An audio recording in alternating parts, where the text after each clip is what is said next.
My name is Chris Sabas. It's August 3rd, 2016. We are at the United States Attorney's Office for the Middle District of Tennessee, and this interview is being conducted for the Legal History Project of the Nashville Bar Association. Hal, could you give us your full name? It's Harold Benton McDonough, Jr. And when were you born? What's your birthday? June the 25th, 1947, And where were you born? here in Nashville. Who are your parents? It was H.B. McDonough and Lillian Kelly McDonough. And were they born in Nashville as well? No, my father was born in Warren County, Tennessee. My mother was born in Robertson County up in White House. Okay, and what did they do for a living? My father was a teacher and eventually was a junior high school principal in Nashville, and then ultimately was the administrator in the Nashville schools. My mother was a stay-at-home mother until we all got old enough, and then she eventually was a director of, at that time was called the Nashville League for the Hard of Hearing. I think it's called Nashville League for the Hearing Impaired now, or it's been through several different names, but that was ultimately what she did after we got old enough. Did you ever think about going into education? Yeah. Yep. I did. What made you decide against that? I don't know. I had thought for a long time I wanted to be a lawyer, and I had an uncle who was a lawyer, sole practitioner in McMinnville. My father had wanted to be a lawyer, but I think between World War II and having a family, he just never was able to get around to it. So that was my primary reason for wanting to be a lawyer. And who are your grandparents?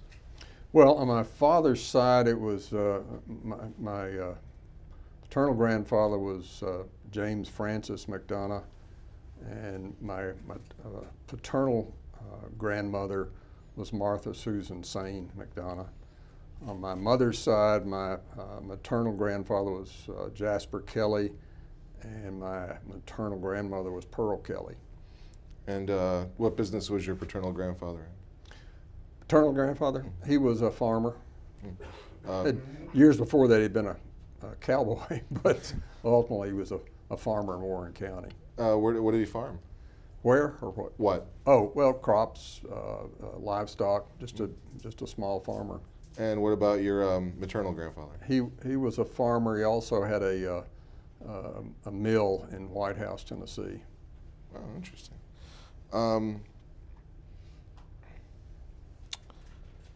With regard to your parents and your grandparents, were they involved in any community activities, political activities that were, a particularly important part of the home or influential to you? Well, I think both my grandfathers were involved in local politics. I don't think they held any elective office. My father was very active politically. He was in the Metro Nashville Education Association. And later on, after he retired, he was actually a lobbyist with the legislature for retired teachers. So he was very, very active. He lobbied with a particular party or bipartisan? No, just for the legislature. We tried to get bills passed that were favorable to retired teachers. So no particular party, whoever he could get to listen to him. He was not exactly your classic lobbyist, though. Yeah, my mom was a public school teacher, Oh, so yeah. she would have appreciated that. Oh, yeah. What neighborhood did you grow up in? Initially, grew up over in Inglewood on Riverwood Drive. Then when I was about 12, we moved over off of Dickerson Road. Right now, it's about where I-24 splits off of I-65 North. But eventually, the state took our house, but I grew up on that side of Nashville, not too far off Dickerson Road. They took the house for The highway, construction? for the Yeah. right of way, yeah. Yeah. So you've lived in the area your whole life? Except when I was in college. and law Except school. when you were in college. Yep. Do you have any, looking back to your childhood, did you have any particular friends that you have to this day, or friends that were influential on you growing up? Oh yeah, I still have some of my people I went to elementary school with. One lives probably a couple of miles away from him. I see him occasionally. One of my best friends growing up Who's lives in Columbia, South Carolina now. So And then I have friends I went to high school with and went to college with. Any of them lawyers? One of them is a lawyer. He just retired from the Veterans Administration. So What's his name? Roger Gray. Oh, okay. As you were growing up, were there any, you played any sports or have any particular hobbies? No, not particularly. I had a paper route when I was in high school, so that took a considerable amount of time. Was that your first job? Yep, played in a band in high school, that sort of thing. How old were you when you started the paper route? Maybe 14 or 15. And did you do that through high school? Yeah, yeah, probably up until the time I graduated from high school. And where'd you go to high school? Maplewood. Maplewood. And where'd you go to college? University of Tennessee in Knoxville. And why'd you go there? Well, in state tuition. And my father had gone there. He had graduated from there. So,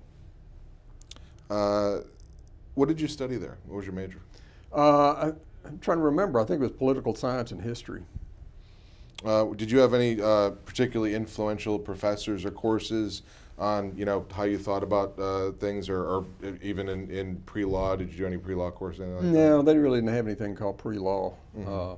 I can remember several of the English and history professors that I thought were really, really good. One of them eventually was the chancellor up there for a while. Could you give us a couple of names? Jack Reese was a guy I actually took. I think took a Shakespeare course from him, and he eventually was the chancellor at Knoxville. It's a guy named Stewart who was an English professor, who was sort of an authority on Shakespeare. I can remember one guy that was I thought a particularly good history lecturer named Broker was his name. And then I took a really interesting course in recent American history.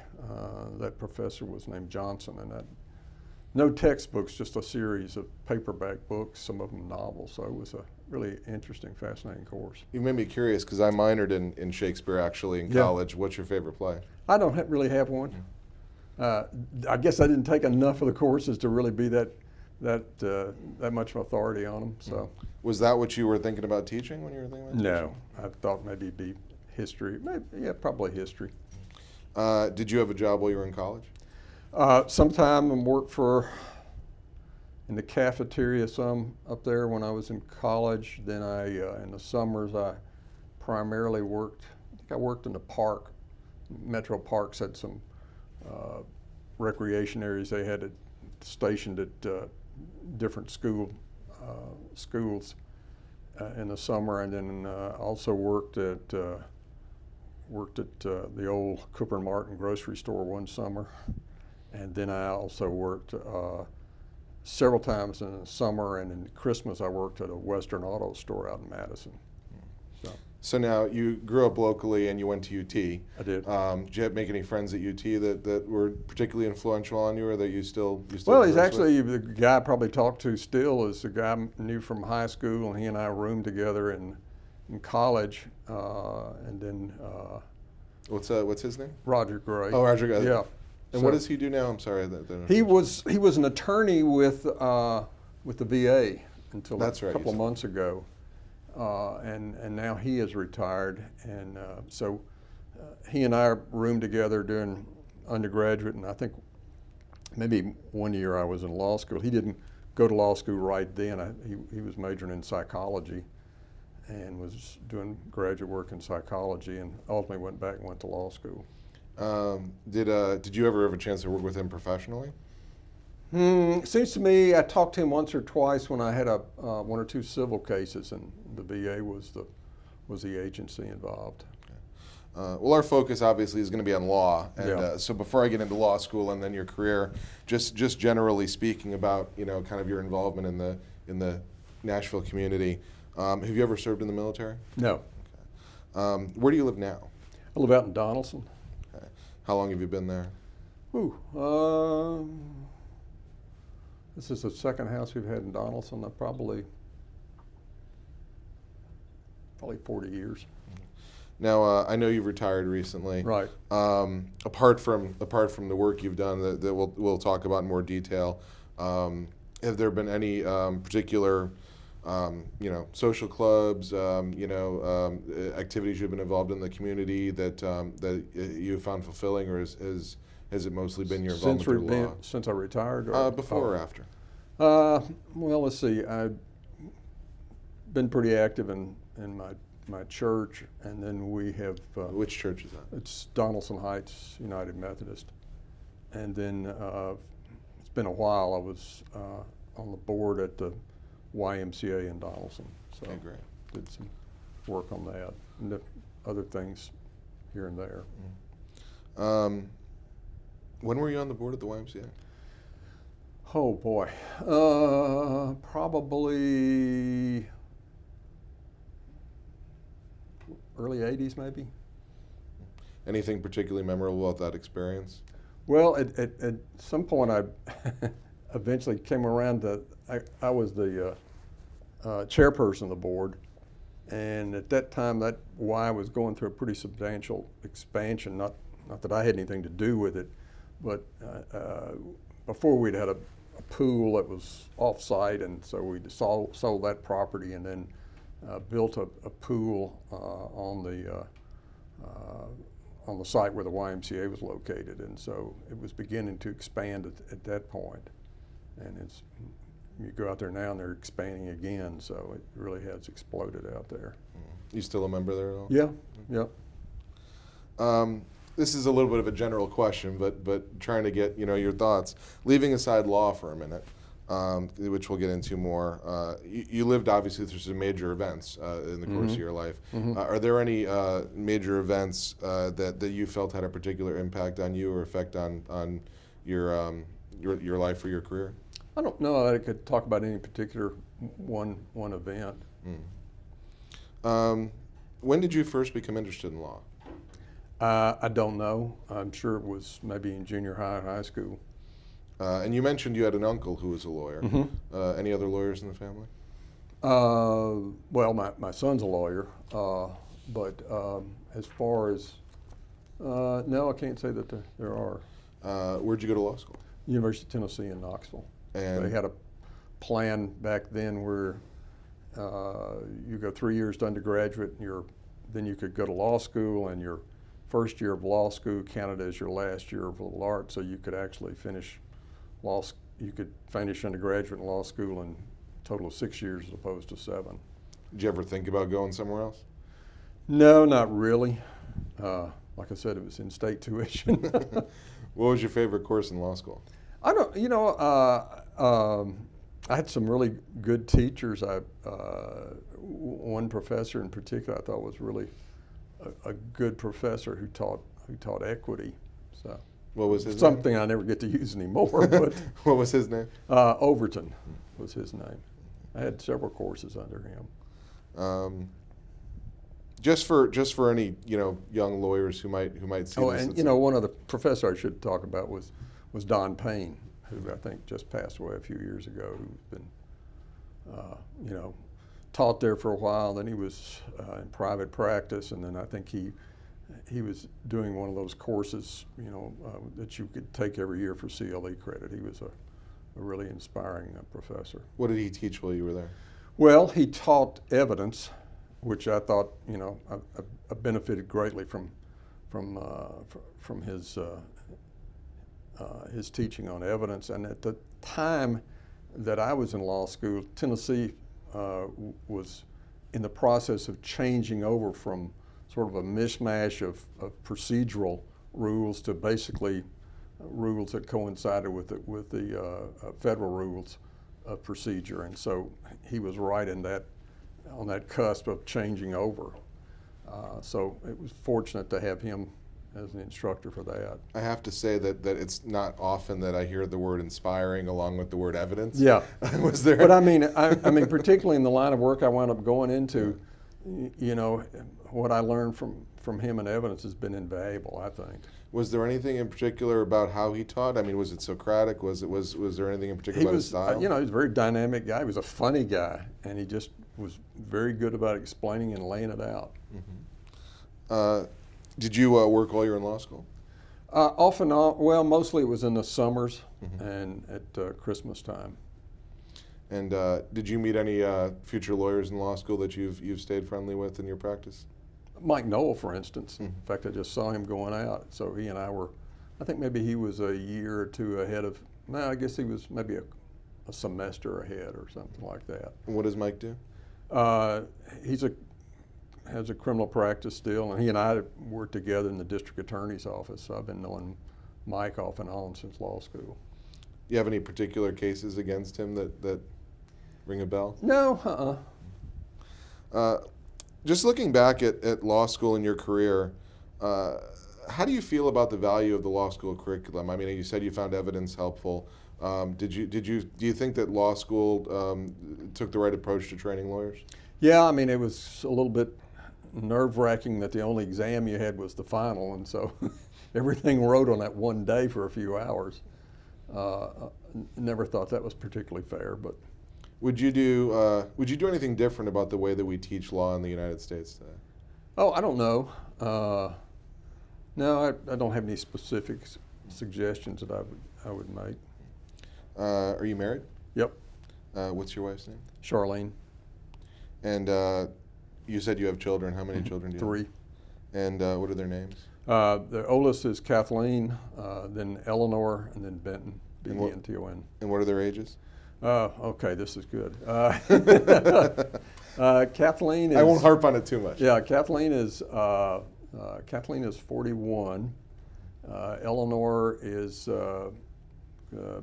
39, and then Benton is 37. And do you have any grandchildren? I have 3, and then 1 on the way, probably next month. Oh, congratulations! Thanks. You said your son's a lawyer. Mm-hmm. Any other lawyers amongst your children? No. No, not so far.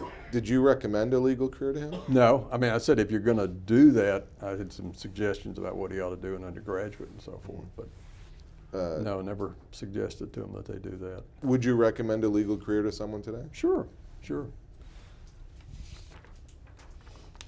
Let's talk a little bit more about your career as a lawyer.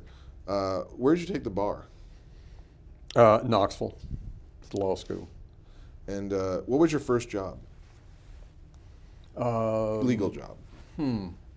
I guess my very first one was I worked as either a clerk or gopher. I'm not sure how you want to describe it, for what eventually became Neal and Harwell. At that time, it was Neal, Carson, and Harwell. They just formed that firm, so I worked for them for a while. Then I worked for a 2-person firm called Farrell and Pig for maybe 6 months, and then I went to work for the district attorney's office. Okay, now all those jobs were coming out of law school? Yeah. Okay. Did you know, I mean, you did the first couple of jobs early. Did you know you wanted to work at the district attorney's office? Not particularly. I had talked to Tom Schreiber early on. He didn't have any positions open, so I really didn't think much more about it, and then he all of a sudden had an opening. And do you remember what your opening salary was at Neal and Harwell? Oh, at Neal and Harwell? No, I have no idea. It was hourly. What was it at the DA's office? $11,500.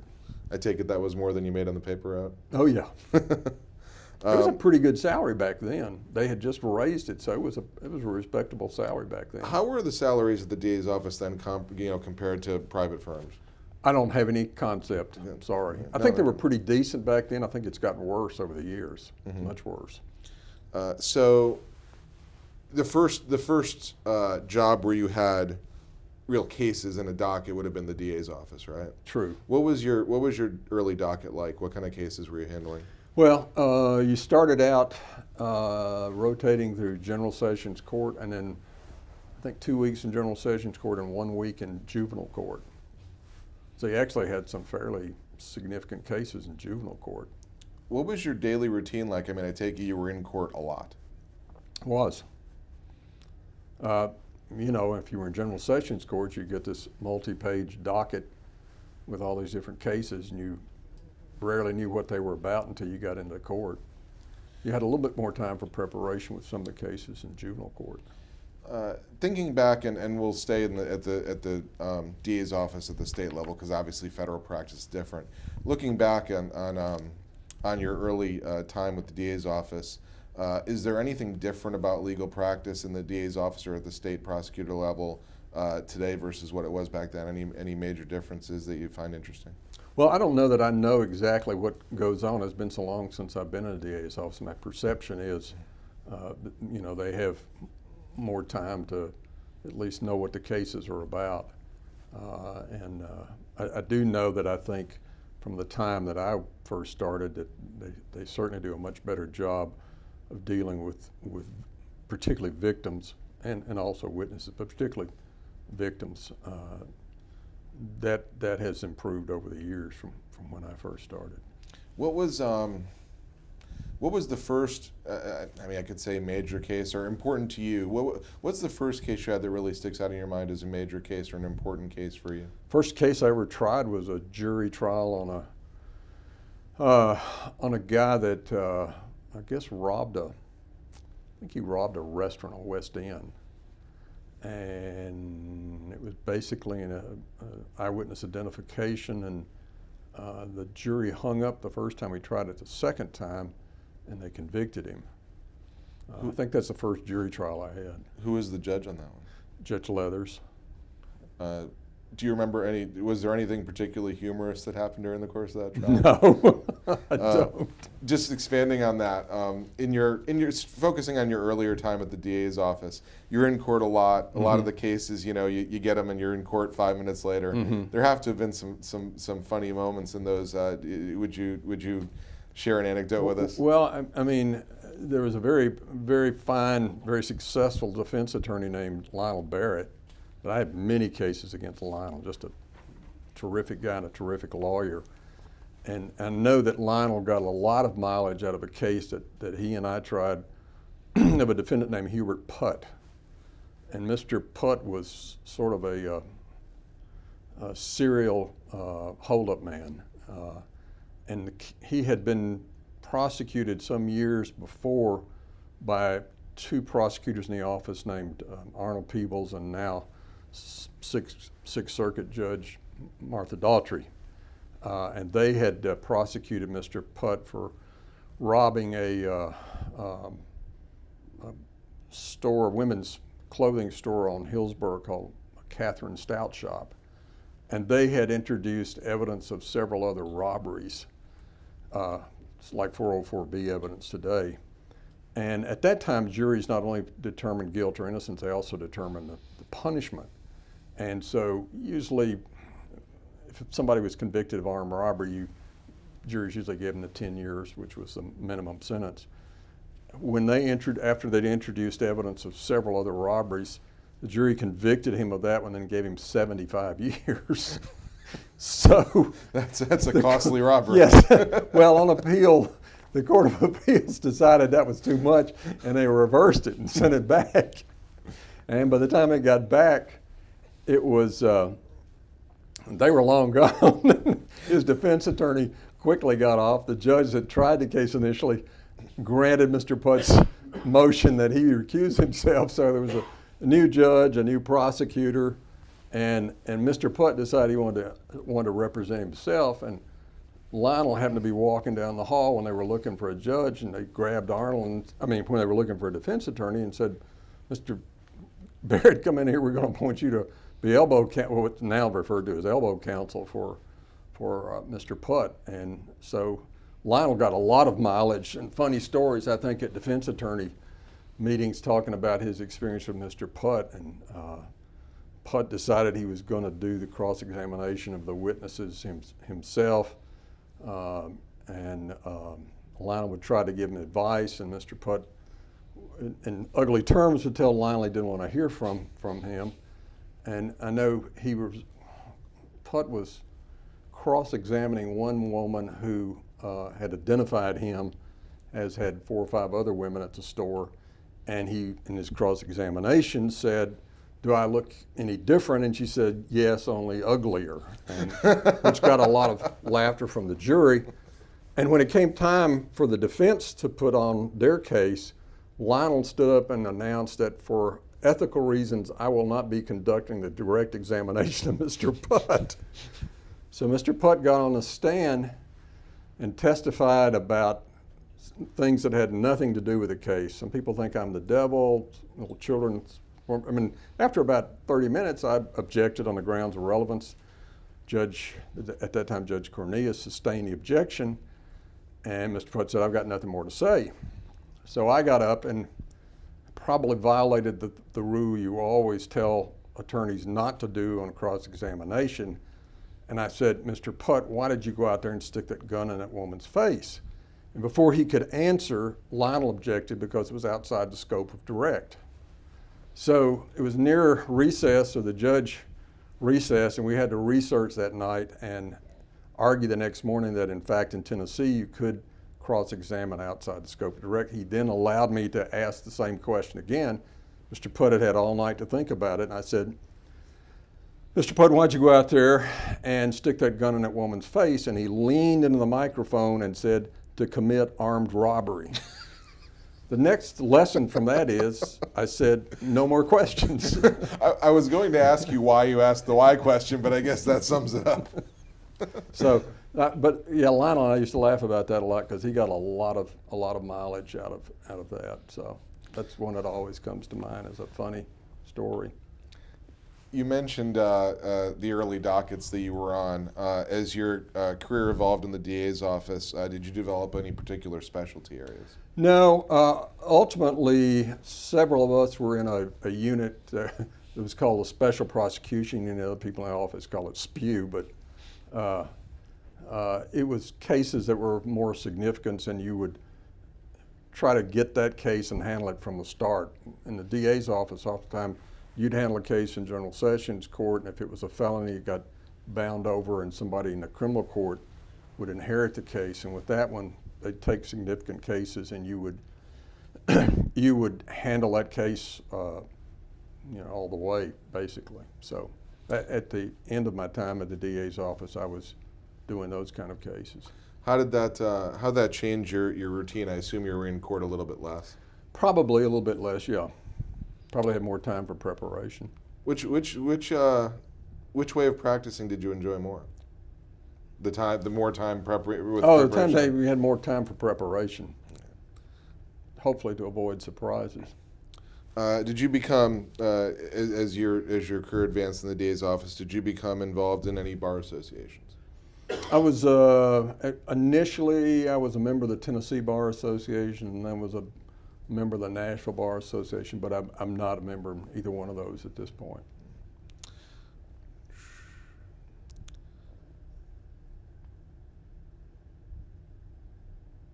I'm curious. You've been at the state and federal level, and I guess focusing on the state level at first, you must have appeared before any number of judges, a ton of judges. You've already mentioned a couple of them. I'm curious whether you had a favorite judge or judges to appear in front of. No. Did you have any? They really didn't have that many. At that time, they had 3 criminal judges. There was Judge Leathers, Judge Draper, and Judge Cornelius. And then when Judge Cornelius went up to the bench, to the appellate bench, then Judge Birch was appointed before he went to the appellate level. Now, in General Sessions, you had a number of different judges that you appeared before. Were there any? Do you have any in-court experiences that stick out in your head as educational ones, where you learned something from a judge or from a situation? Oh, sure. I mean, you learn some questions not to ask after you get beat over the head with it. At the risk of rubbing it in, could you give an example or two, maybe? Well, somebody was claiming at one time that they had an alibi of they were not doing a particular drug deal that they'd been identified as doing, and so he said, in fact, he knew he wasn't there because he was at his nephew's birthday party. And so I asked, well, how do you prove that? And sure enough, they had a birth certificate for the kid. So, it's back to knowing what the answer is going to be before you ask the question, that sort of thing. Who were the strongest influences on you early in your career at the DA's office?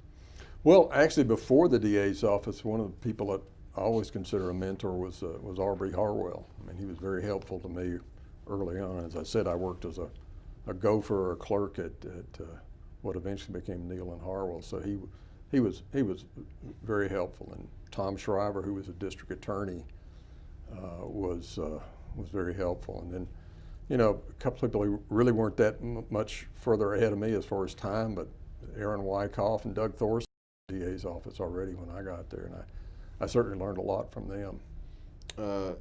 With regard to Aubrey, I'm just curious, since it was before you got to the DA's office, did you know him before you worked at? A little bit. He had actually known my father, and I'd been introduced to him through his knowing my father, and so he, as I said, he was very helpful to me early on. Good advice. Served as a mentor for me.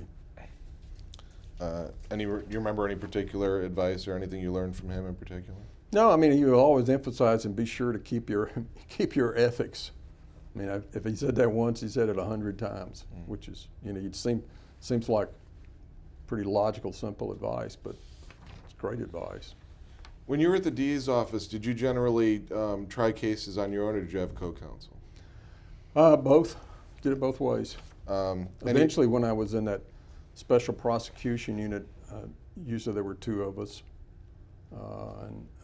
They used to assign people to courtrooms, our judges, usually they'd have two assistants in there. And initially I was assigned to Judge Draper's court, and then eventually I was assigned to Judge Cornelius's court, and I was teamed up with another assistant named Sterling Gray, who eventually became a judge. And oftentimes if a case was going to trial, we'd try it together. You mentioned Sterling Gray. Were there any other colleagues that you had that you tried cases with that you found particularly enjoyable to work with, or particularly good lawyers? Tried some with Doug Thorson. I think I tried some with Aaron Wyckoff, but I particularly remember those. But I probably tried more with Sterling. We were trying a rape case with Doug Johnston. During this time, did you develop, I mean, I understand that every case is different, but did you develop any general strategies for approaching trial, or anything that you found helpful? Just preparation, you know, hated surprises, wanted to know everything there was to know about it. What were your goals going into a case? I mean, did you prefer, if possible, to come up with a resolution, or did you love to try cases and you want to be in the courtroom all the time? You know, I didn't care. We certainly settled plenty of cases. You had to, but certainly tried a lot of cases. So, did you have any particular strengths or weaknesses as a trial lawyer that other people might be able to learn from? I think I didn't think I was particularly good at cross-examination. I hope I improved in that over the years. I think I got better with, you know, doing direct. But I thought the thing that I always tried to work on was cross-examination. And you already mentioned the don't ask why rule and the know the answer before you ask the question rule. You think those are the two biggest ones for cross-examination? Yeah. Any others that you think you learned along the way? Yeah, I think that's a pretty basic one.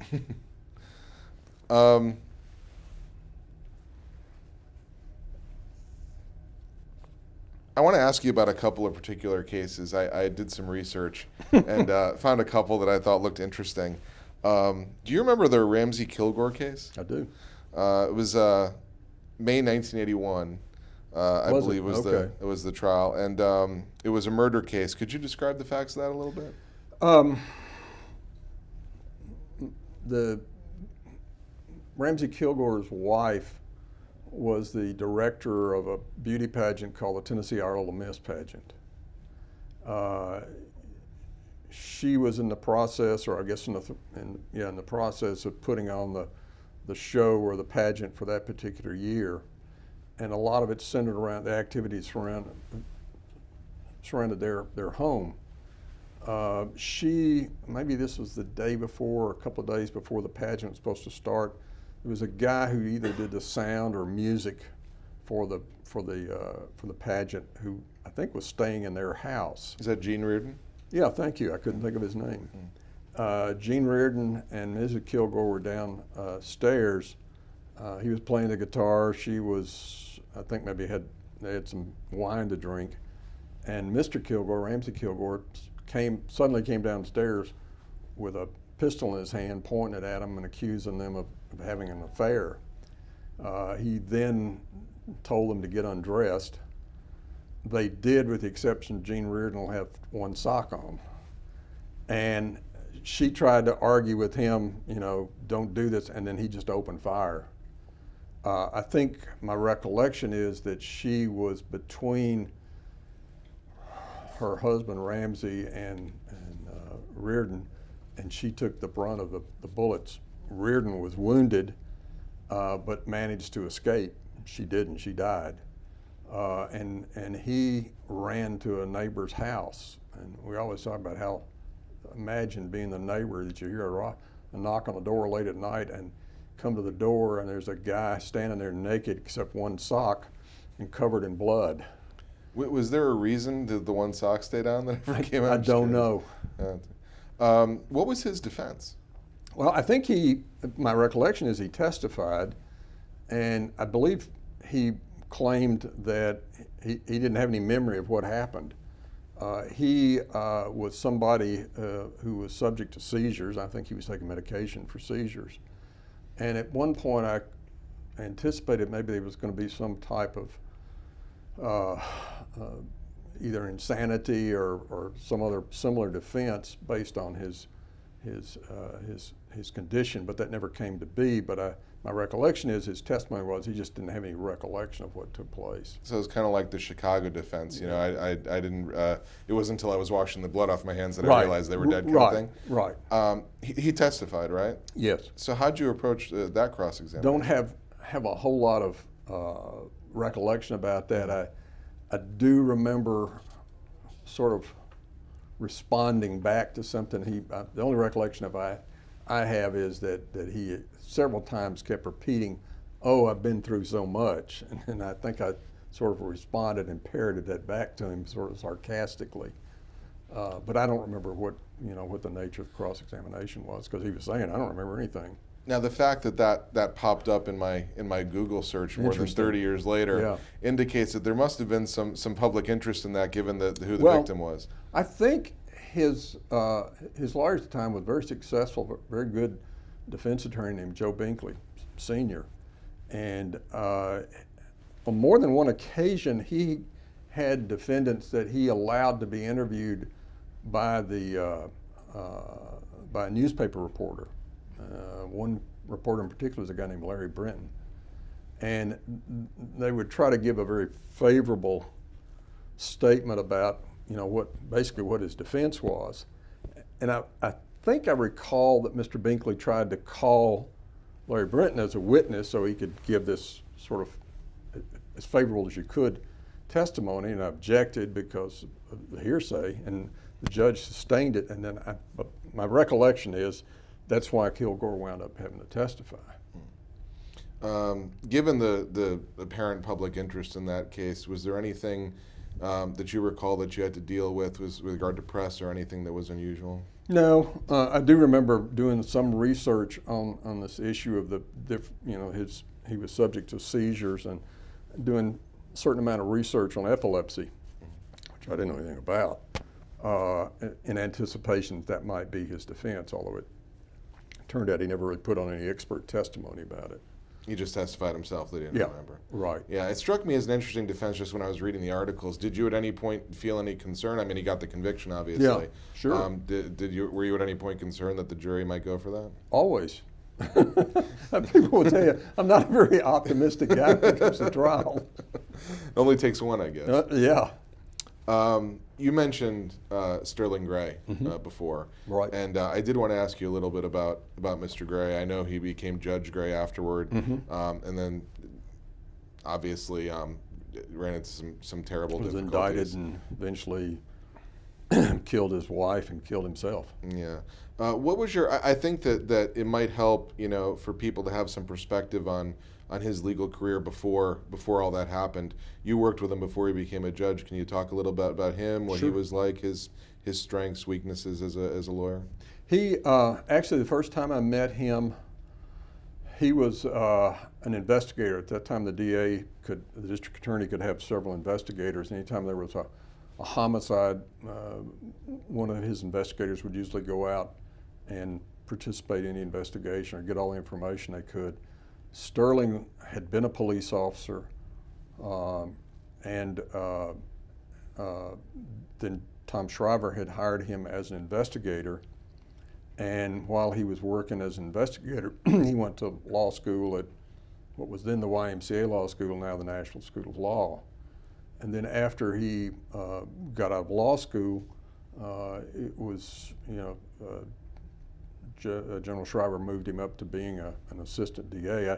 I don't remember how much time he spent in the General Sessions Court, but at some point there was reassignments, and he was going to move me down to Judge Cornelius's court.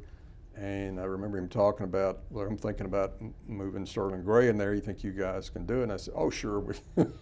and so that's where he and I started working together. And eventually, when that special prosecution unit started, I think there were 4 lawyers, and that Torrey Johnson was the head of it then. He wasn't the district attorney at the time, and then Doug Johnston, and then Sterling and I were the other two. And so we tried several cases when we were just assigned to Judge Cornelius, and then turned out Judge Birch's court. And then after that, we were in the special prosecution unit and tried several cases together with that. Do you have any particular strengths or weaknesses as a trial lawyer? I thought he just had great natural abilities, particularly in closing arguments. And I think he was I remember him being particularly good at cross-examination. And we'd sit there, and the defense would be putting on their witnesses, and we didn't know who they were putting on beforehand. And so we'd say, I want to take this one, or he'd say, I want to take this one. So we worked well together, I think. You remember any, if you don't, it's fine, but do you remember any particular stories about maybe a cross-examination or closing that he did that was particularly impressive? I was just laughing I ran into Mariah Wooten in the hall, and we were just talking about cases that went really late at night. And I won't go into who the judge was, but this particular case was going really late. I argued first, then the defense attorney argued. And after I finished my argument, I wasn't paying a whole lot of attention, to be honest. And then Sterling got up and argued, and Sterling was a very energetic, loud, prosecutor. And at some point, the defense attorney objected to the argument, and there was a little bit of a lapse before the judge ruled on his objection. And the defense attorney later claimed that the judge had fallen asleep because it was so late. And I can honestly say, I don't know, I wasn't paying attention. So that was one that came to mind, but he was particularly effective in closing arguments, I thought. Did he ever talk to you about wanting to be a judge before he became one?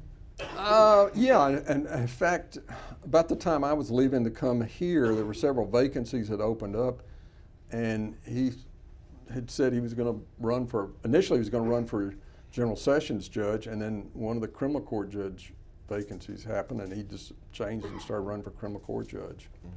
So.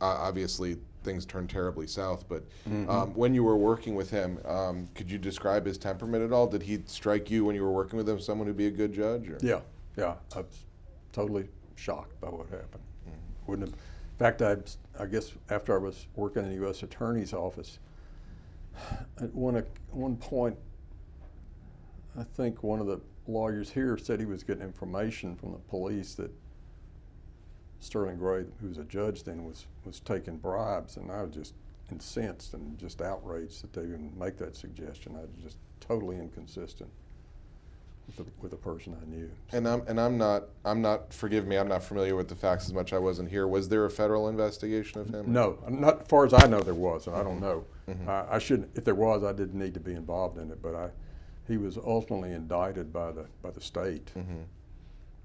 Had you stayed in touch with him, friends with him after he became a judge? No, not that much. I mean, we saw each other socially before that. He was a pretty good musician. He had had been played the bass in the Florida A&M marching band, and we always talked about that. And then I was in a community band and got him involved in that. He, bought a bass horn and came and played in that. So, I'll move on to hopefully a more pleasant topic. Yeah. But thank you for your thoughts on him. How did you decide to move to the U.S. Attorney's Office? I'd been in the DA's office almost 10 years. A friend of mine who had been sort of a mentor of mine in the DA's office was over here and was getting ready to leave himself, but saying, they've got a whole bunch of, there was a hiring freeze on at that point. I think they were down to like 4 or 5 assistant U.S. attorneys, and when the freeze was lifted, Joe Brown, who was U.S. attorney, had quite a few vacancies to fill, and he said, you really ought to go over and talk to him about it. So I did. Had you worked with Judge Brown before? I think I had talked to him about 1 or 2 cases where we had defendants in common or something like that. So I was somewhat familiar with him. And forgive me, I just got a little bit confused. Did you apply and come over here while he was still U.S. attorney? Yeah. He hired me. What did you work with him directly while you were here? I don't know that I ever tried a case with him, but there were not a whole lot of levels of supervision. I mean, you talk to him directly, but I don't know that he and I ever tried a case together. What was your impression of him as a U.S. attorney? Very fair guy, decent guy to work for. I was very fortunate in the jobs I had. Tom Schreiber was a terrific guy to work for as a DA. Joe Brown was a terrific guy to work for as a U.S. attorney. So I consider myself very fortunate. Do you remember your first week as an assistant U.S. attorney? Was it? I assume it was very different from being an assistant district attorney. Somewhat. Actually, my first supervisor, if you want to call it, in the office was Judge Trauger. She was the first assistant and criminal chief. Now, what year was great this to about? Work. 82, Okay. January of 82, and she was, great to work for. How long was she in the office? I don't remember. I've forgotten how long she'd been there before I got there and how long she stayed afterwards. Now, what were your earliest responsibilities as an assistant U.S. attorney? What docket did you have? Didn't have one.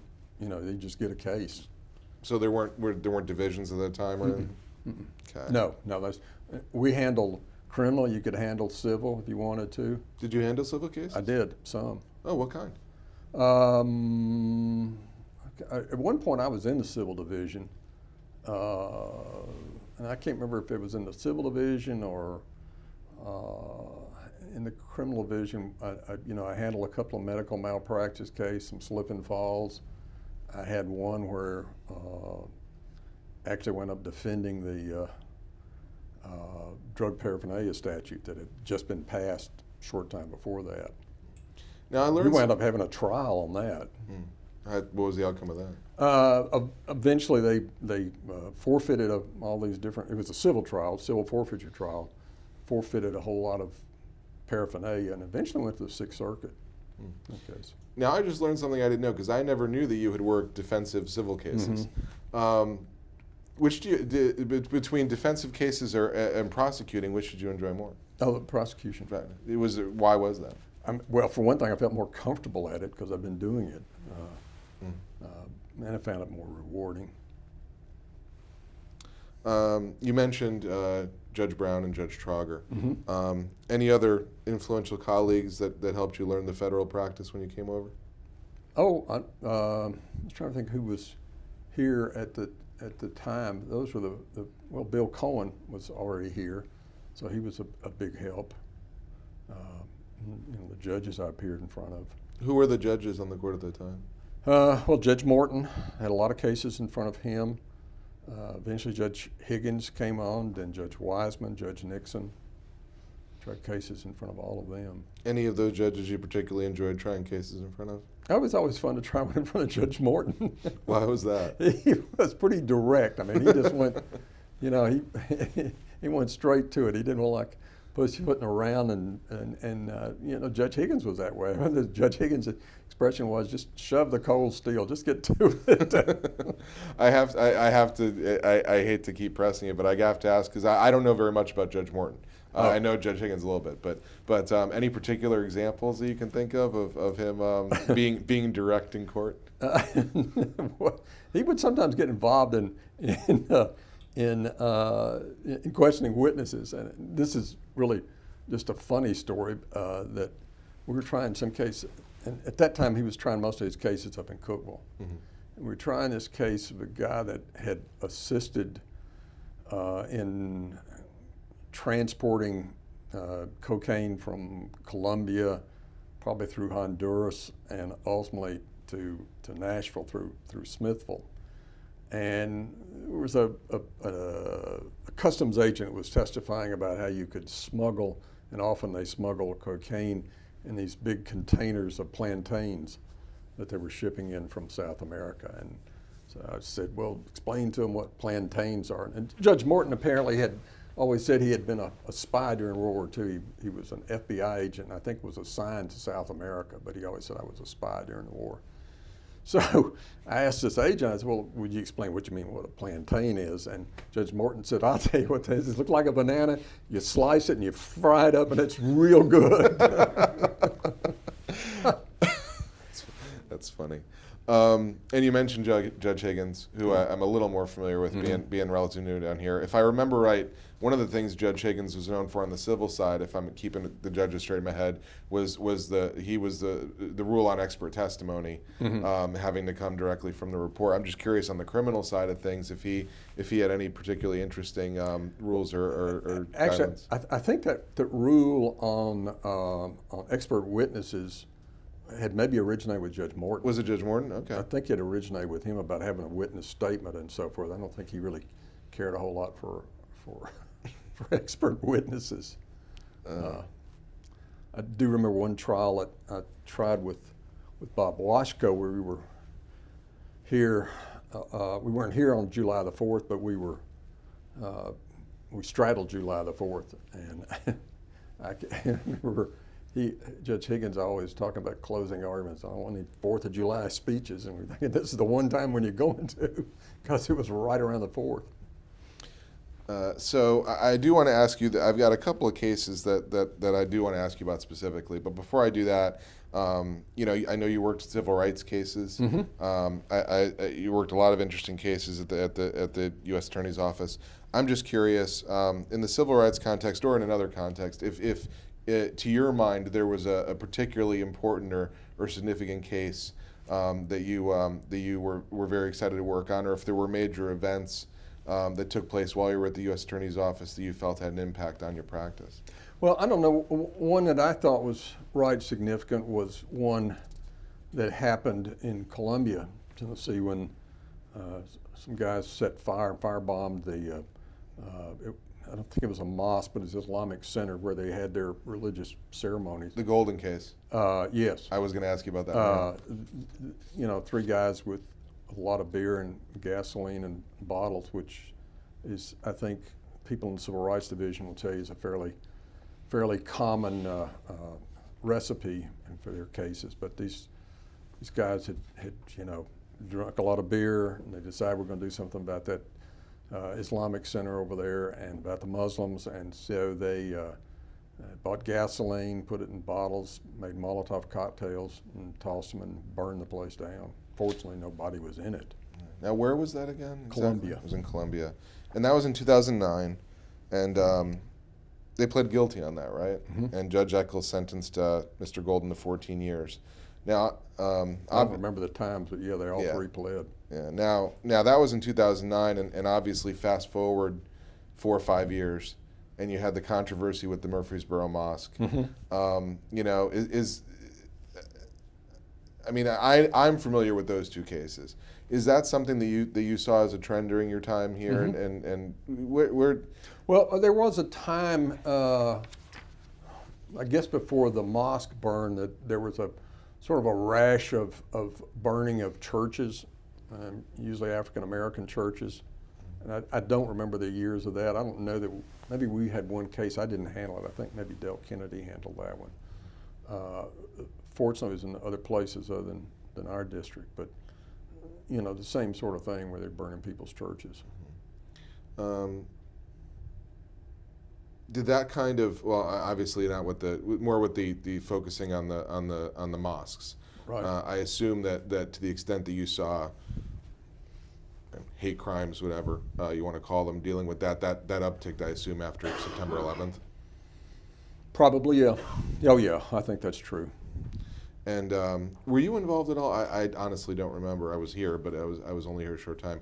Were you involved at all? And it was mostly a civil case, but in the Murfreesboro mosque case? The criminal investigation part. Okay, and can you talk a little bit about that, because I'm less familiar with it? Well, it really wasn't a mosque that was burned. It was just actually what got burned were the construction equipment at the site where they were trying to build the mosque. But I was involved in the criminal investigation part. And did that end up with an indictment, or? No, never identified. To my knowledge, they haven't identified who did it. Okay. Well, you anticipated me talking about the Golden case. Any others that come to your mind particularly? Because I can ask you about a couple. Oh, civil rights cases? Oh no. I wanted to ask you about. This isn't a civil rights case, but in the late '90s there was a case, U.S. v. Cayman. Oh yeah. That seemed interesting. Could you talk about that one? Your recollections on that one a little bit? Yeah. He was a guy that I think Wendy Goggin had prosecuted him initially, and I think there was an investigation at some point, and I don't remember the timing on it, that he was using essentially was the abandoned property that TVA had, where TVA was initially going to make a nuclear power generator up in Hartsville, and then decided they didn't want to, and so they had this land and these buildings, and he rented these buildings and was going to. He had a company that made springs, I think, like for instance, garage doors. So he's been investigated for fraud for that. And in the meantime, he was under some type of supervision as a result of his conviction. And at some point, I guess because Wendy Goggin was the assistant that was involved in the new investigation of him, in reporting to his probation officer, a woman named Jackie McBride, he got really agitated about the fact that there was an investigation, and particularly the fact that Ms. Goggin was the one that was involved with it, and at some point slammed his fist down and said, I'll kill her, or something like that. That probably wasn't the smartest thing ever. It was did. not. So she reported it to the proper authorities, and they made sure that Ms. Goggin's son was safe and so forth. And eventually he was charged with that. And I wound up trying him on that case. I think that was tried without a jury, is my recollection, before Judge Wiseman, and Judge Wiseman convicted him. Then eventually he was and I don't remember the timing, he was indicted for, it may have been bank fraud, I'm not sure, some type of fraud as a result of his business with Springs, and Byron Jones and I did that prosecution. And he ultimately was convicted in that. And I spoke with Byron about that actually a little bit, and he reclined, and you He chuckled. did the yeoman's work on that, frankly. You chuckled when I brought up the case, and I'm curious if it's because Byron told me that Mr. Coman was a bit of a character. He was. And did some fairly eccentric things. Oh yeah. Do you have any recollection of particular things that were maybe amusing? He just kind of a nutty guy. Byron mentioned, and I don't know if you'll remember this, Byron mentioned that he used to take target practice inside his factory. Oh, I do remember that. I was thinking of a case I had in state court where there was a guy that had a gun range in his basement, but. And then I guess this goes toward the threats thing, but Byron also mentioned that one time he was being interviewed by a couple of agents, and he got an employee, a fairly large employee of his, and had him sit in the office during the interview, and he was sharpening a knife or something. You remember that? I vaguely remember that. But it seemed like an interesting case because he was kind of a character. But that's a good description. And then I did want to talk to you too about I guess this is related a little bit to the Golden case, but it's certainly not. Hate crimes aren't just an issue for the Muslim community. But in September 2014, you prosecuted a man named Timothy Flanagan. Flanagan. I'm sorry, Flanagan. I had two others. Have that right on my paper, and I still got it wrong. Well, actually, there are two others, and I came into that. Well, I knew about it because it was actually being handled initially by Blanche Cook in the office, and then when Blanche left to go teach law school, I inherited it. And so they actually had three people that they prosecuted for that, but for tactical reasons, they charged them separately. Mm-hmm. It was Flanagan, I can't remember the other two fellows, but they had gone, once again, beers involved. Like I said, people in civil rights say that's the common recipe is fire and beer and hatred. There was a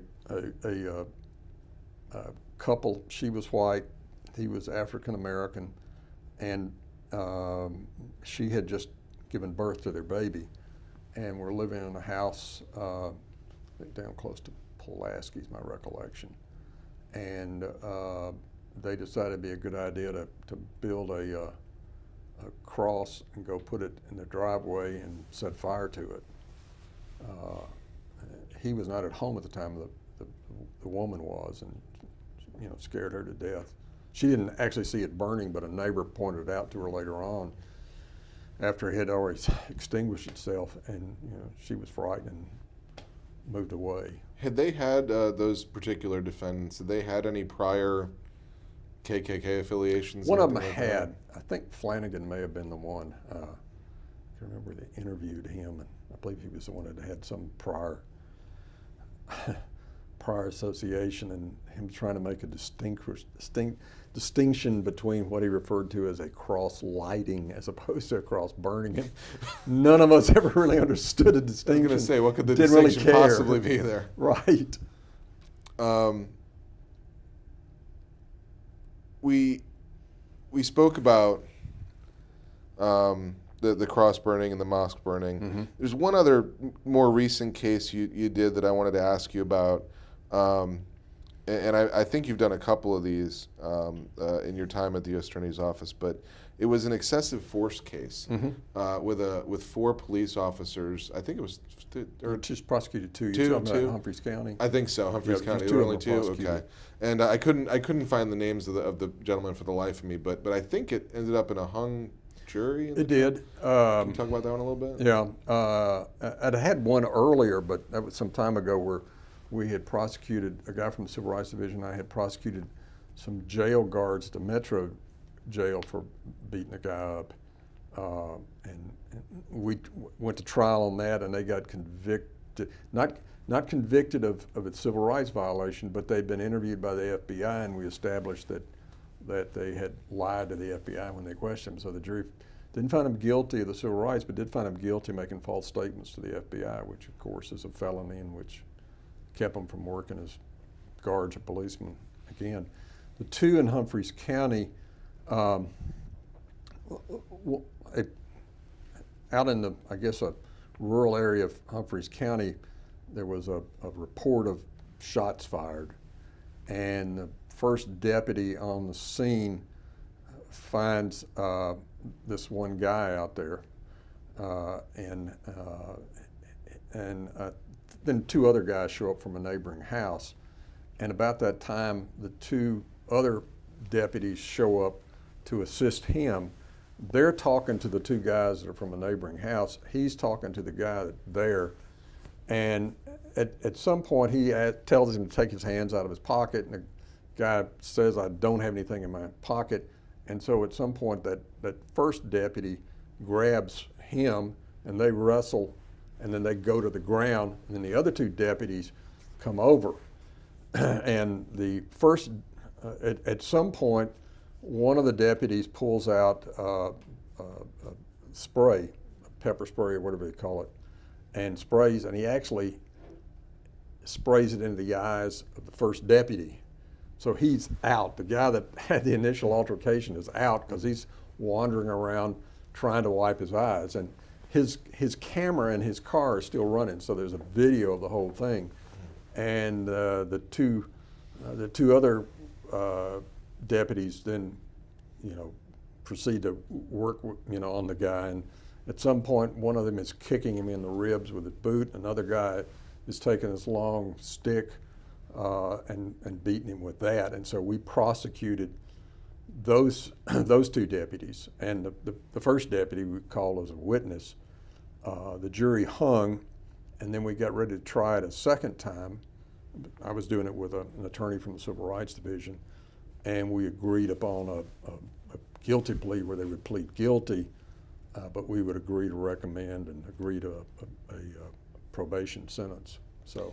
Now I remember it was early in my time here, but I actually watched some of that trial. Oh, did you? And remember seeing the video footage, and it was pretty bad. It'd been on television. Yeah. I mean,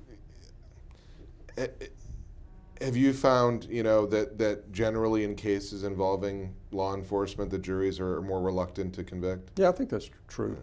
I'm just curious, not to get controversial or anything, but I mean, you've had this experience with these civil rights cases that have involved, issues of racial tension and religion, and then you have a case like that where you have excessive force and an excessive force case.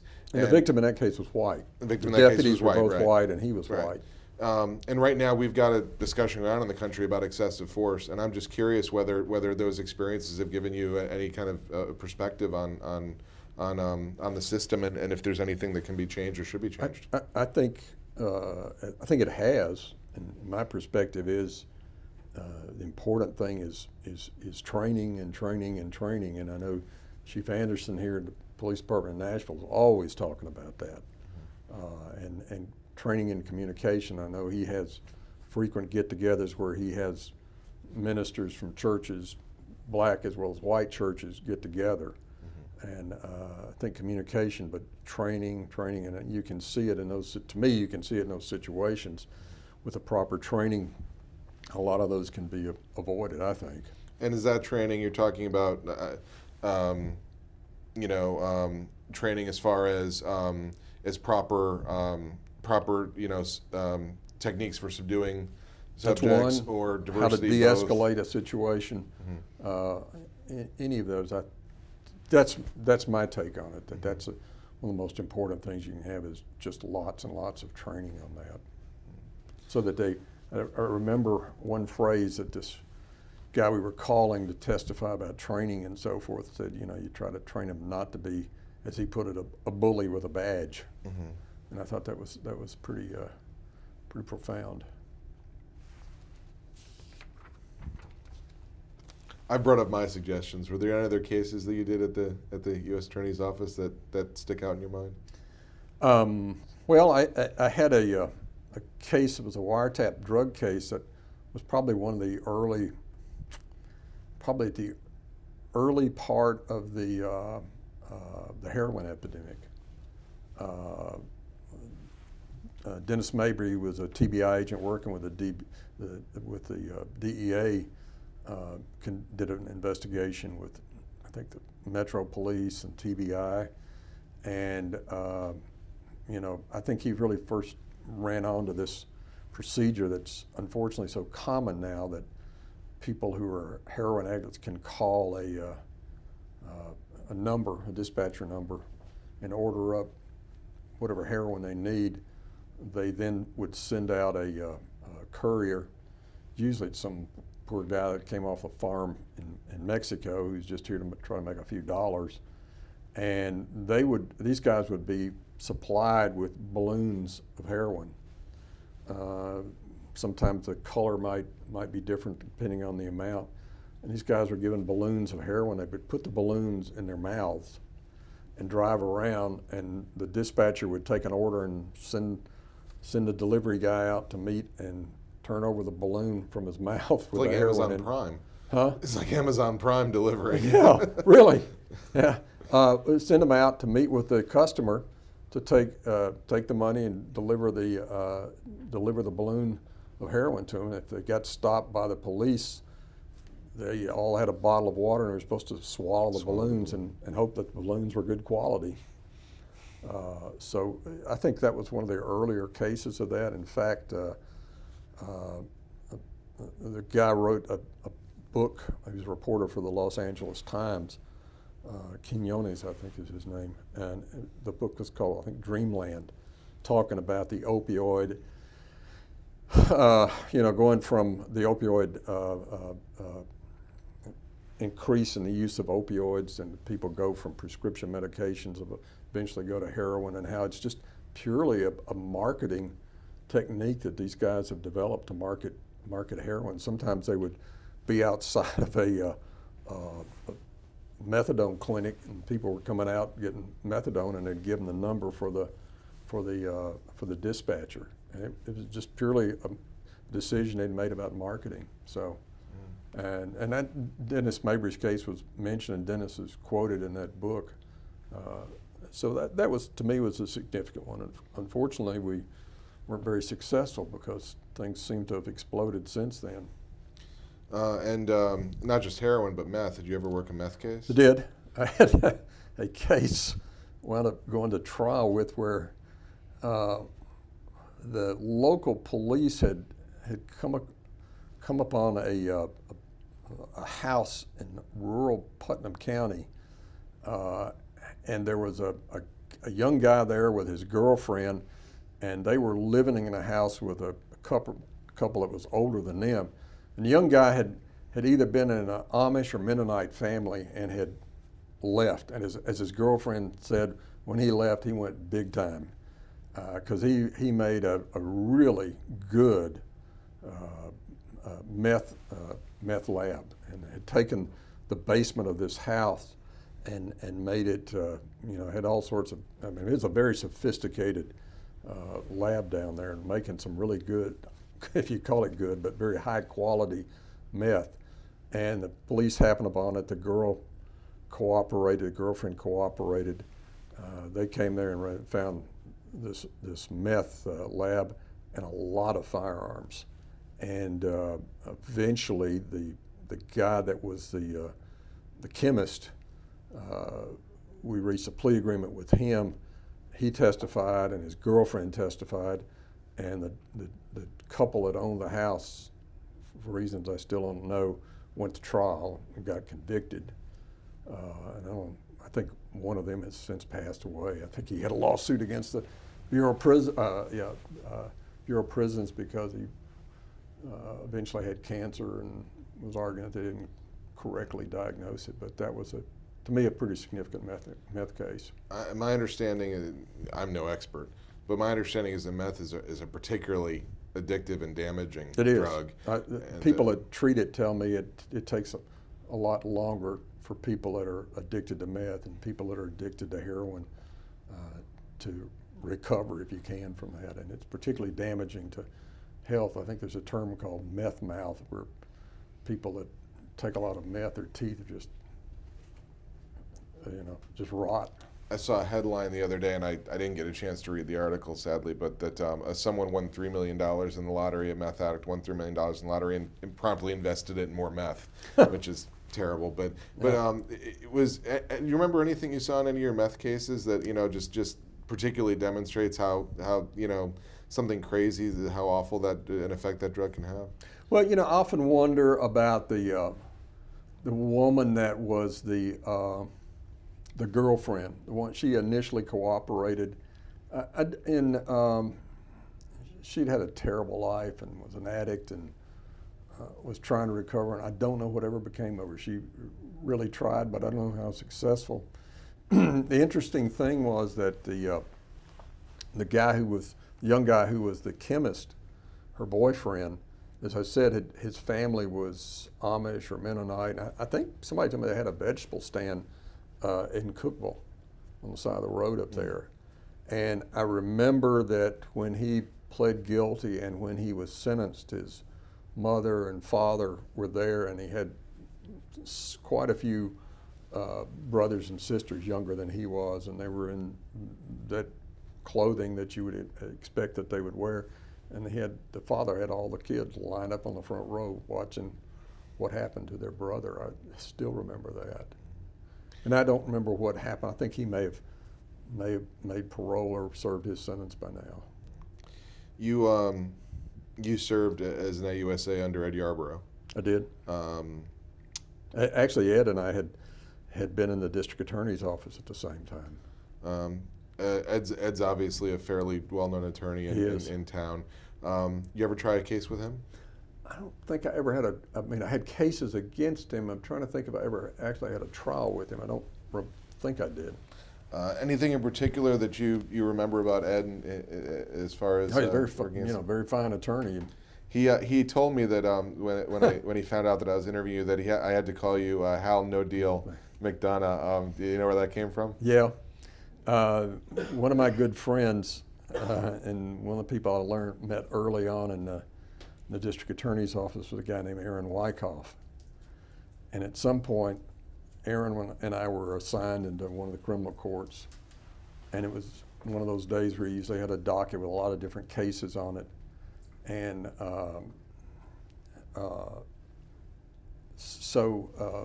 you'd be negotiating with the lawyers in the cases if there was any way to resolve it with a plea or not. He always claimed that he was dealing with one of the attorneys over there and said, look, you can go ahead and take my offer here, or you can go over there and deal with No Deals McDonough. So he claimed that he was the originator of that, and unfortunately it stuck. So even my children, when they would give me like a card holder or I think they gave me an iPod one time and it had No Deals stencil on it. I said, this has really got to stop. Now, I think I would love that nickname. That's a tough nickname. I worked for a partner one time at a law firm, and on his name tag on his door, it had his name and his ace in quotation marks in the middle there. And I said, that a nickname? He said, yeah. I said, can you tell me why? He said, no. But I would think I would like that. I tell him I have this fear that my obituary will have that in it, and I don't want that to happen. I will. If anyone asks, I will make a note that you don't want. That's true. Yeah. Now you became a deputy chief here. When did that happen? Well, I think let's see. When Ernie Williams was the U.S. attorney, which must have been about 91 or 92, he was the first George H.W. Bush appointee, and decided he was going to, at that time, the first assistant and the criminal chief were one position. And Ernie had decided after talking to other people that he thought they ought to be separated out. There should be a criminal chief and a first assistant. So he was decided he was going to have somebody be first assistant, and he left it open to an election among the assistants. So I was elected. So that was probably in 91 or 92. I was first assistant. I've served as first assistant under Ernie Williams, then under John Roberts, who came in after him, and then and then under Wendy Goggin, and then when let's see, after Wendy was Quentin White, and then Quentin made Bob Watson first assistant, and then I was criminal chief. And then when Jim Vines came in after Quentin White, then I went back to being a line assistant until Ed Yarborough was the U.S. attorney, and I was made a deputy for the narcotics section. So you've been in management. You spent quite some time in management in the office.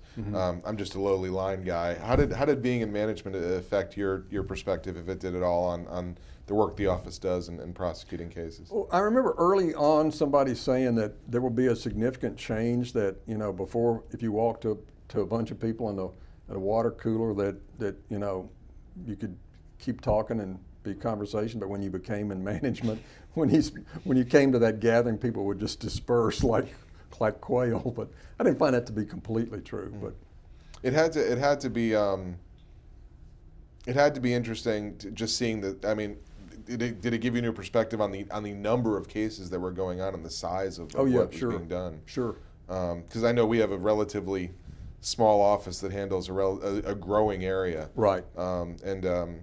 Has that ever caused problems for you guys, especially on the criminal side? Yeah, I think at one point when I was a criminal chief, My recollection is before a criminal case was opened, it had to come to me to open it. And yeah, I would assign it because we didn't have divisions at that point. And so, you had to start thinking, do we really want to take this particular case? Is it something significant enough for us to be involved with? I certainly had the perspective that I hadn't had before. You never worked for a law firm? Well, other than that one job. Yeah, Farrell and Pig, Lewis Farrell and did you ever want to go back to that?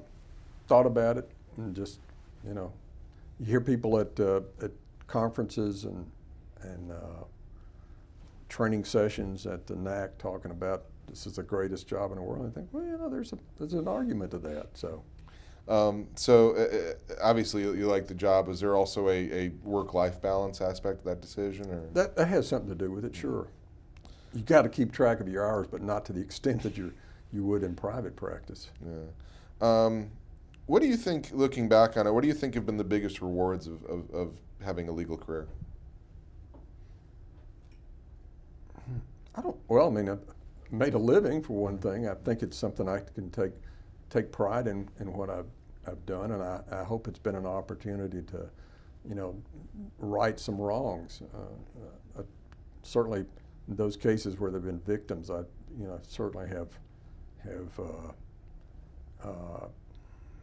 taken pride in people that did bad things to people, being able to prosecute them. And in some of the drug cases, I know that people talk about drug cases being victimless crimes, but I think in particular some of the calls that I would hear in the wiretap we did, for instance, on the heroin cases, people who were desperate to have, more heroin than the way these guys treated them, and I took some pride in taking those people off. So, what were the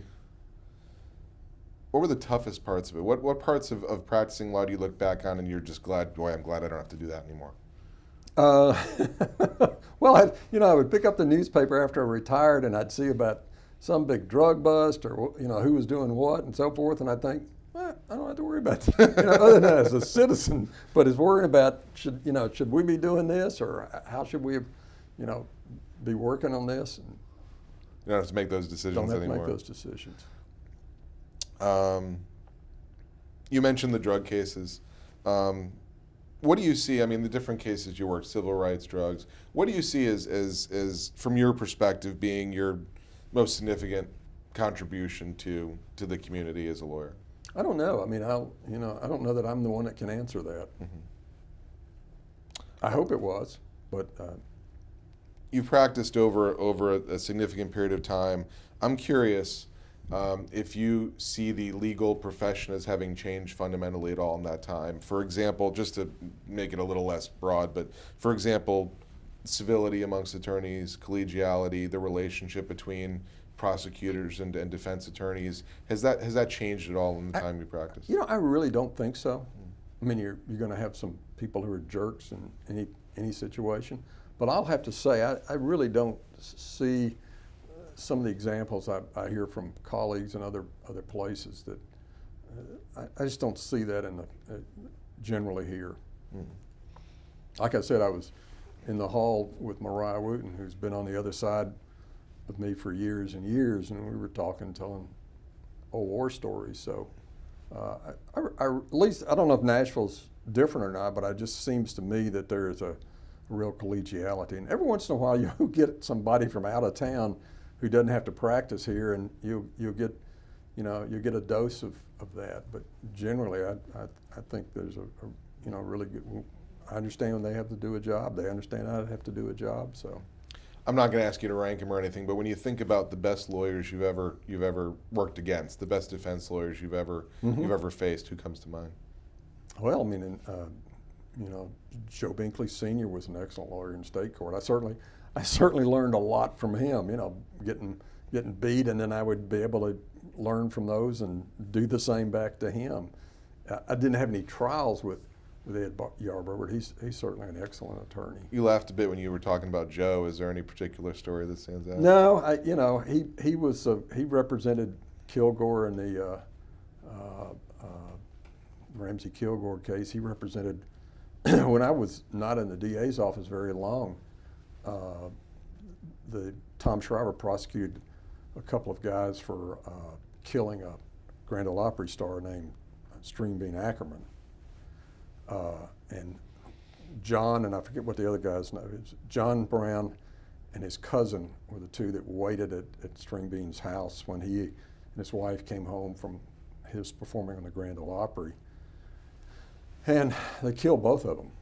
And John Brown, the district attorney Schreiber really was heavily involved in the investigation and ultimately did the prosecution himself. And the first trial was an insanity hearing for John Brown, who was probably the meanest one of the bunch. And he did that himself, and then after Brown was found sane or competent, they had a trial where John and his brother, or excuse me, his cousin were prosecuted, and he got me to sit in on that, and that was a real education for me. And Joe Binkley represented the cousin, and Arnold Peebles, who had been in the DA's office, who was a very fine attorney, represented John Brown.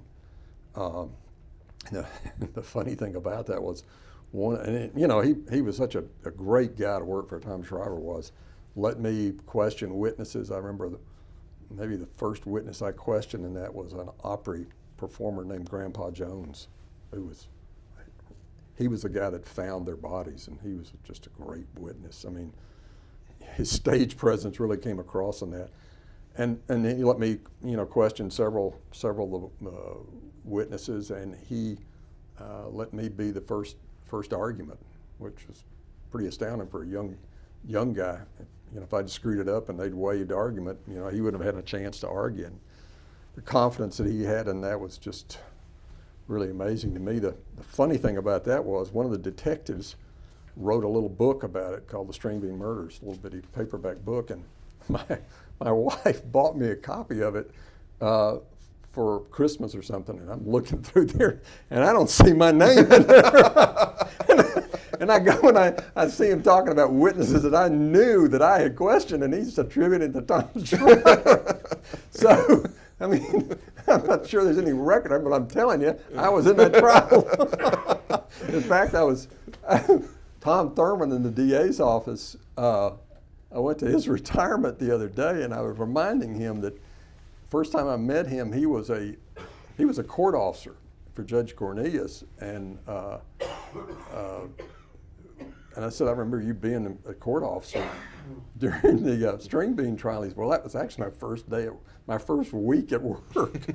And he was going to law school at the same time working as a court officer. But I'm telling you, I was in the trial. I'm curious. I want to look it up. Do you happen to remember who wrote that book? A guy named Tommy Jacobs. Tommy Jacobs. Okay. I think I have a copy at home. Oh, do you? I might have to get one of unless we may already have it, but the Nashville bar actually keeps copies of books written about Tennessee cases by Tennessee authors, and we'll have to make sure we have a copy of that one. Yeah, well, I mean, he was the detective that had done a lot of work. I remember they did all these different lineups, and he was so very carefully. I think one of the things they had done had stolen like bed clothing and wrapped stuff up in it to steal it. And they recovered some of it, and he did a linen, what Shriver was referred to as a linen lineup. He had several different types of sheets to have the witness to identify. So Shriver's called that his linen lineup. But I certainly learned a lot from his letting me participate in that trial, even though, as I said, apparently there's no record of it. I'm going to have to look that up. Yeah. I moved here 5 years ago, a little over 5 years ago. And even just in the 5 years I've been here, the changes in the city are night and day. Oh, yeah. And I'm just curious, given, Jim's nodding over there too, given you've got a better perspective on it than I have, you've been here longer. With regard to the legal community or just in general, I'm curious as to your thoughts on the growth of this city and what that has meant and what's changed.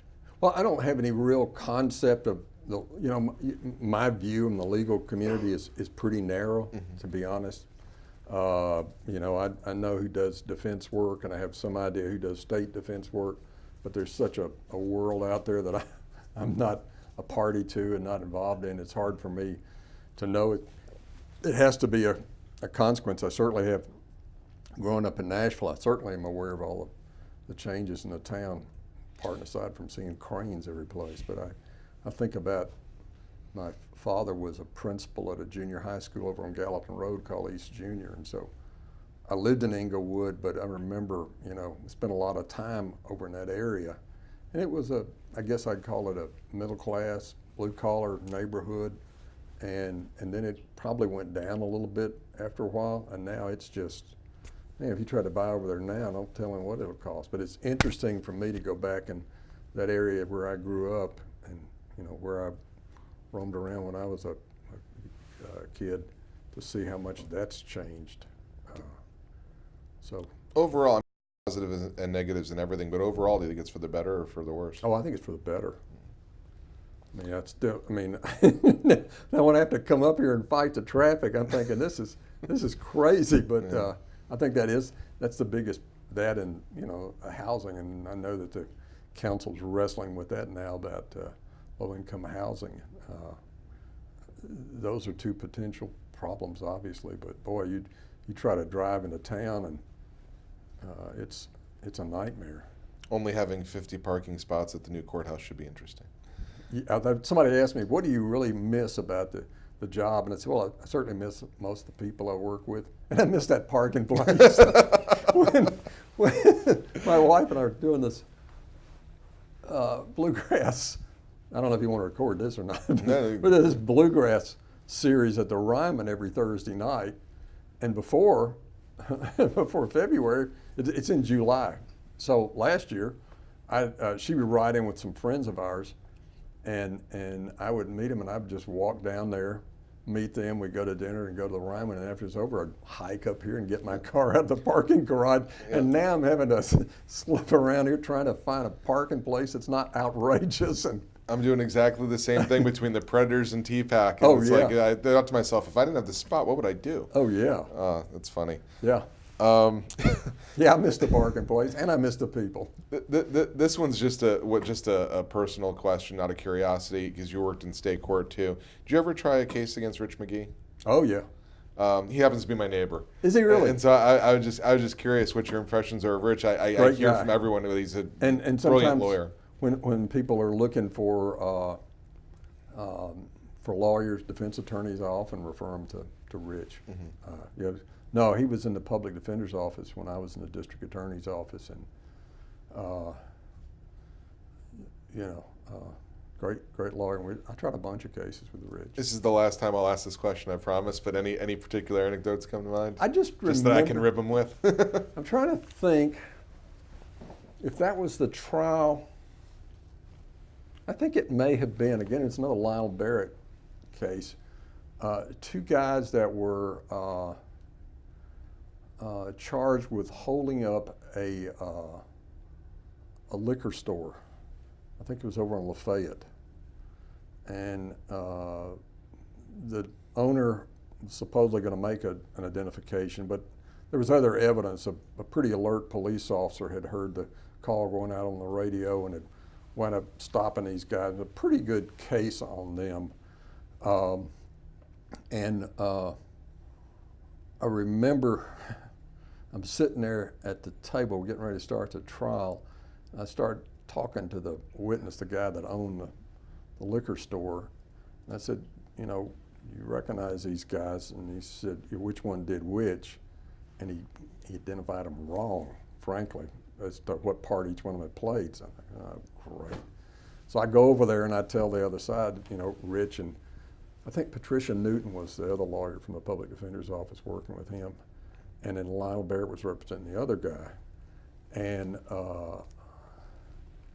I told him, look, this guy just told me it was this, and this. And so when he testified, I had to try to take the sting out of that on direct. And then, of course, they beat him up over that. But I do remember, I think that Rich and Pat's defendant was subject to the habitual criminal enhancement in that case. Mm-hmm. And I think I remember, as I recall, I may be wrong about that, but I do recall at some point, he'd certainly been in prison, and I think they put on a witness And I remember it's one of those cases where you really like having the help from one of the defense attorneys. I certainly couldn't have asked her about the fact that he had been in prison. But when she was testifying, I asked her whatever questions I had on cross, and then Lionel got up and said, "Now, when something along the effect of, when you were visiting him, that was out at the Tennessee State Penitentiary, wasn't it?" And I'm thinking, thanks for the help.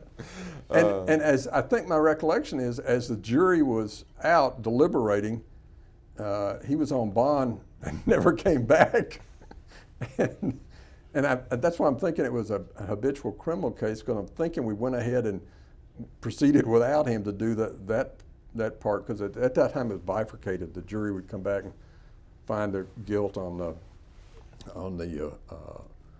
underlying crime, in this case the armed robbery, and then they would decide. You'd say, "Oh, you're not through yet. Put on this evidence about we've got these prior convictions that they have," and then they go back and decide whether he was a habitual criminal. No situation, it was an automatic life sentence. I just remember just closing the loop on Rich. I moved in next door to him, and found out he was an attorney, did criminal defense work. And I remember it's been 6 months, a year after I moved in, I went to go over to ask him a question about something, I forget what it was. And I knock on the door and I hear, "Come in," and it's a Saturday, and it's like 2 p.m. And look, I mean, he's already tried more cases than I will ever try in my life, and he's got a ton of experience, and everyone talks about how good he is. Yeah. And I walk in and I look in the room. It's 2 o'clock on a Saturday, and he's sitting on his couch watching a CLE on cross-examination technique, and I'm like, boy, I'm glad I don't litigate against this guy. But so you retired how long ago now? It's been what, about end of February, 5 months ago. About 5 months ago. Was there a particular reason other than it was just time to do something? Time to move on. I've been here. I did 10 years in the DA's office, and then 34 years here. So. And you mentioned the biggest thing you miss is the people in the parking spot. So I talked about that. What are you doing now to spend your time in retirement? Well, I had lunch with some of the folks from the office, and a former secretary of mine named Wendy Lord gave me a book, a collection of writings by a Southern writer named Rick Bragg. And she said, "You particularly need to look at chapter 9. And this was a collection of columns that he did for like Southern Living or other magazines. And this particular one was called Practicing the Fine Art of Piddling. That he described it, that piddling is different from just loafing, and it's also different from, working. That if you're just sitting around doing nothing, you're loafing. If you are, if you're out cutting the grass, that's work, or you're doing the laundry, that's work. But he said, if you're tinkering with your lawnmower in the middle of February when there's a foot of snow on the ground, that's, I think the way he put it was, when the grass is dead as your Aunt Mary's cat, then that's just piddling. If you're doing laundry, that's working, but if you're rearranging your sock drawer based on fabrics and colors, that's piddling. So I tell people I'm doing a certain amount of piddling, but I kept my 2 granddaughters yesterday while one of them's mother was going to school and the other's father was moving, so I kept both of them for a while yesterday, and then spent time with them. I'm going to see my other daughter, my grandson, my son-in-law in Indianapolis tomorrow for a while. And I think I did a moot court type of thing at the TBI for new agents, which took up about 3 days. And I was going to ask that, do you still do anything in I did that, So it was telling my wife, it was right after we'd been to the beach, and I was going to come back and I got to study this stuff and work up these questions and cross-examination. This is hard stuff. You mentioned missing the people in the parking spot. Do you miss the practice of law at all? Not yet. Maybe there'll come a time when I say, I'd like to. I still got my license. Right. I paid my $400, so right. I could jump in anytime I wanted to. I guess it's a little early to ask that question, like 5 months. Yeah. You mentioned spending time with your grandchildren and family. Is there anything, other than that, which is obvious, in particular looking forward to? No. That's the biggest thing. Spend more time with them. did tell somebody that I probably have cut my grass more times in the last 2 months than probably all of last year and the year before that combined. You know, not to wait till the weekend or hopefully it's not raining or I'm doing anything. So no, I don't have to worry about the neighbors calling the health department anymore. Is there anything I have not asked you about that is important that you feel like you'd like to chat about or might be No, I funny could or talk share? about old cases forever, but Yeah. no. Nothing in particular? Okay. You have to think of one or two, but Well, I would love to keep you here for a while talking about cases because I'd love to hear it, but I know you've got You'd other be things so to do. bored. But thank you very much Thanks for the time. for Really asking. appreciate it, Hal.